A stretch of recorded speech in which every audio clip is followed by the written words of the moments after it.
भारतवासियों नमस्कार, कैसे हैं आप सभी। आशा है पूर्ण स्वस्थ होंगे। कोरोना काल अब ख़त्म होने को है, पूरी तरह से नहीं, सावधानी बरतिए, क्योंकि यदि आप सावधानी बरतेंगे तभी ये ख़त्म हो सकता है। हालांकि केसेस अब बहुत ज़्यादा बढ़ रहे हैं और शायद ये हमारी लापरवाहियों का नतीजा है। और ये सब आप भी जानते हैं कि बहुत दिनों तक लॉकडाउन भी नहीं किया जा सकता, क्योंकि अभी कई लोग ऐसे हैं जिनके सामने आजीविका का बहुत बड़ा संकट है। और मैं अपने पिछले कई वीडियोज़ में बात भी कर चुका हूँ, लेकिन अभी तक उनके लिए कोई सही रणनीति बनकर सामने आई नहीं है। तो ऐसे में ये लॉकडाउन खुलना बहुत आवश्यक था, जो कि हो रहा है। लेकिन आज मैं जिस विषय पर बात करने के लिए आपके सामने आया हूँ, वो विषय कोरोना से भी ज़्यादा खतरनाक है, और वो विषय इस लॉकडाउन के समय भी सक्रिय था। आप इस बात का अंदाज़ा यहाँ से लगाइए कि कितना भयावह हो सकता है। मैंने कहीं पढ़ा भी है और खुद से ऑब्ज़र्व भी किया है कि यदि आपको किसी सभ्यता का विनाश करना हो तो आप 3 बिंदुओं को लक्ष्य बना लीजिए। और यदि आप भारत का इतिहास उठाकर देखेंगे तो आप पाएंगे कि जितने भी आताताइयों ने, जितने भी दुष्टों ने, जितने भी राक्षसों ने भारत पर आक्रमण किया या भारत पर कुदृष्टि डाली, उन्होंने इन्हीं 3 बिंदुओं पर जो है टारगेट किया। ये 3 बिंदु क्या हैं? सबसे पहले आप उस सभ्यता की धर्म संस्कृति को बिगाड़ दीजिए, उस सभ्यता की शिक्षा पद्धति को बिगाड़ दीजिए, और उसी सभ्यता की युवा शक्ति को बिगाड़ दीजिए। आज मैं ये विषय आपके सामने क्यों लेके आया हूँ, ये मैं आपको धीरे धीरे बताता जाऊँगा। यदि आप बिंदुवार चलेंगे तो धर्म संस्कृति का विनाश लगभग कर दिया गया है।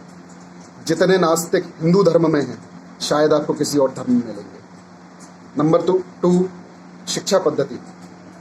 शिक्षा पद्धति का तो ऐसा विनाश किया गया है कि कार्ल मार्क्स, जिसने अंग्रेजी एक भाषा ऐसी है जिसको माध्यम बनाया जाना चाहिए था संवाद का, वो माध्यम बन चुकी है संस्कृति का।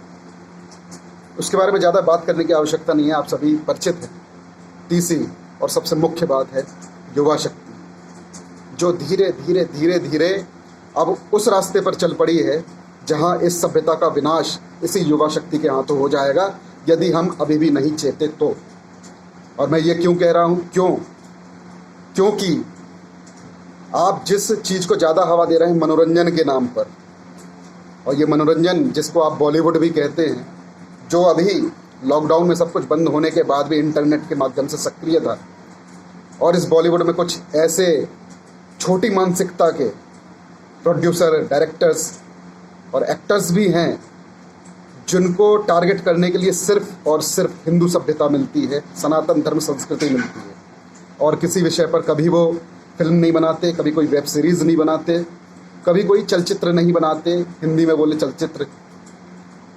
तो आज मैं जिस विषय पर बात कर रहा हूँ, मैं बात करने जा रहा हूँ 2 वेब सीरीज़ की, जो अभी करंट में भी बहुत चर्चा में है। एक है पाताल लोक और एक है XXX अनसेंसर्ड करके कुछ है, जो जिसकी कर्ता धर्ता एकता कपूर, जो बहुत ही फेमस हैं अपने इस तरह के घटिया चलचित्रों के लिए। और एक जो नया नाम अब जुड़ा है इस लिस्ट में, वो है अनुष्का शर्मा का। मेरी समझ में ये नहीं आता है कि या तो इन्होंने धर्म को ढंग से पढ़ा नहीं है, ये बात मैं अनुष्का शर्मा के लिए कह रहा हूँ कि या तो आपने धर्म को ढंग से पढ़ा नहीं है, और या तो आप पढ़ने के बाद भी इसका जो है दुष्प्रचार करने में लगे हुए हैं। आप एक अच्छे अभिनेत्री हैं और आपके अभिनय का लगभग देश में हर व्यक्ति ही प्रशंसक होगा, किंतु जो अब आपने किया है, क्या ये प्रशंसा की योग्य है? क्या आपको ऐसा लगता है? किससे पूछकर और किस बिहाफ पर आपने अपनी वेब सीरीज़ में एक पशु का नाम, हमारे धर्म के एक ऐसी सती जिसके नाम पर व्रत किए जाते हैं, एक ऐसी सती जिसके नाम पर मिसालें दी जाती हैं, उसके नाम पर रख दिया।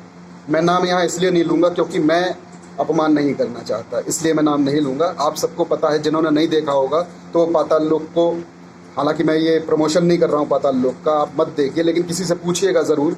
बल्कि ऐसी वेब सीरीज़ का तो बाइकआउट होना चाहिए और ऐसे लोगों का भी बाइकआउट होना चाहिए। तो उन्होंने उन सती के नाम पर उस पशु का नाम रखा, एक बात। दूसरी बात, इसी वेब सीरीज़ में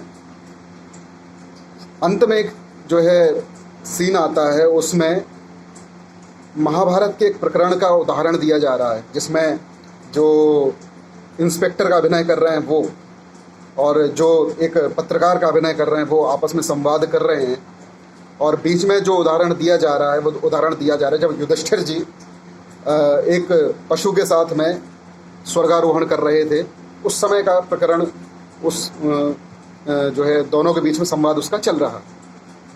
जब ये संवाद जो अभिनय कर रहा था व्यक्ति इंस्पेक्टर का, वो जब इस संवाद को पूरा करता है तो जो पत्रकार का अभिनय कर रहा था वो इस पूरे संवाद को बकवास करार देता है। किसने अधिकार दिया आपको? पहले आप धर्म ग्रंथों को पढ़िए। यदि आप अच्छा नहीं बोल सकते तो बुरा मत बोलिए। आपको अधिकार नहीं है कि आप किसी का भी अपमान करें, किसी की भावनाओं को ठेस पहुंचाएं। यह आपको अधिकार फ्रीडम ऑफ स्पीच के नाम पे किसने दिया मुझे नहीं पता, लेकिन इस फ्रीडम ऑफ स्पीच को अपनी जेब में रखिए।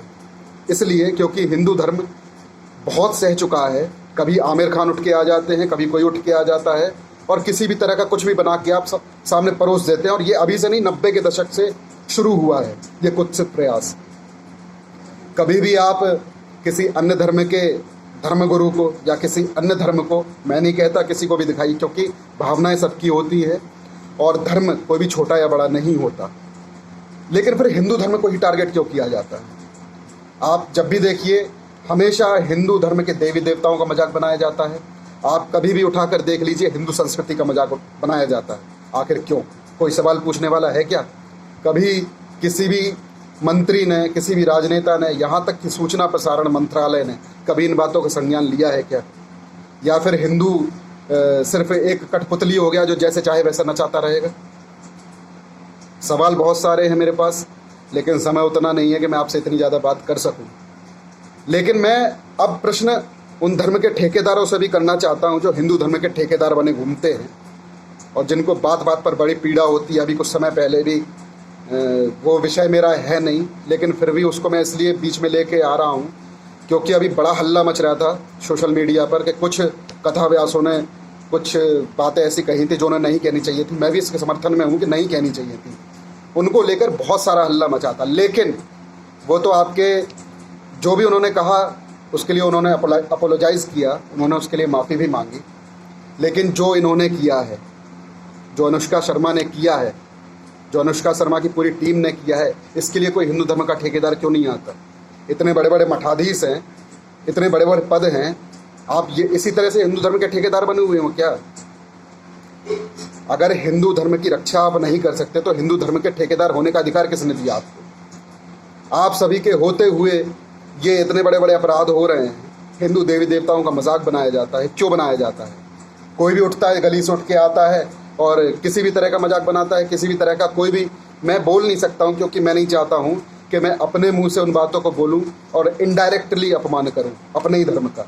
मैं इसलिए खुल के नहीं बोल रहा हूँ, लेकिन आप सभी को पता है, आप सभी समझते हैं इन बातों को। अब जिम्मेदारी किसकी बनती? कौन है जो इन मुद्दों का संज्ञान लेगा? वो आप और मैं हूँ। जैसे मैं बोल रहा हूँ आपको भी बोलना पड़ेगा, अन्यथा ये चलता रहेगा। इसी तरह से हिंदू धर्म का मजाक बनता रहेगा यदि आप नहीं बोलेंगे तो।